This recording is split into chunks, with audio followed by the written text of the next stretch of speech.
savunma mekanizmasıdır.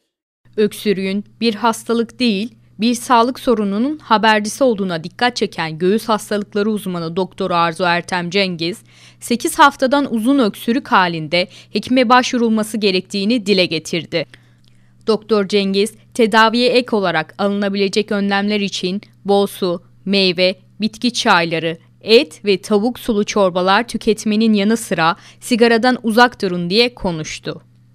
Kronik öksürüğü tedavi edebilmek için altta yatan nedeni bulmak gerektiğini işaret eden Doktor Cengiz şunları ifade etti.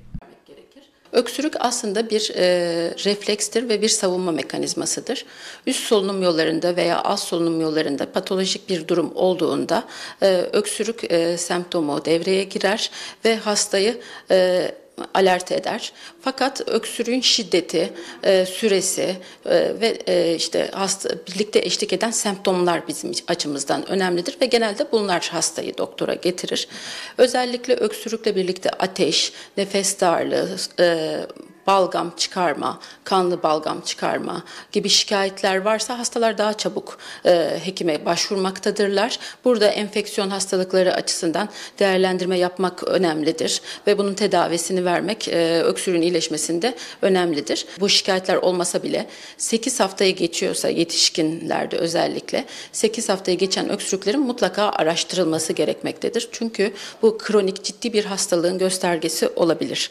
Özellikle sigara içen hastalarda tek öksürük bile olması kronik bronşit, koah gibi ciddi hastalıklarla birlikte akciğer kanserinin bile bulgusu olabilir. Hiçbir başka bir bulgu vermeden.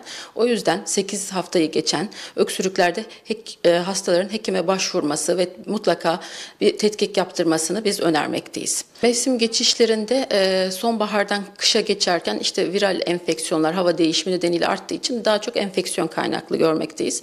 Fakat ilkbahara geçerken de alerjik olaylar artmaktadır. Alerjik olaylar nedeniyle bazen kişilerde alerjik rinit bulguları, burunla ilgili bulgular olabildiği gibi sadece öksürükle gelen hastalarımız da olmaktadır. Bu yine alerjinin bulgusu olabilir. Bazen sadece öksürükle seyreden astım vakaları olabilmektedir. Nefes darlığı daha geri planda kalmaktadır.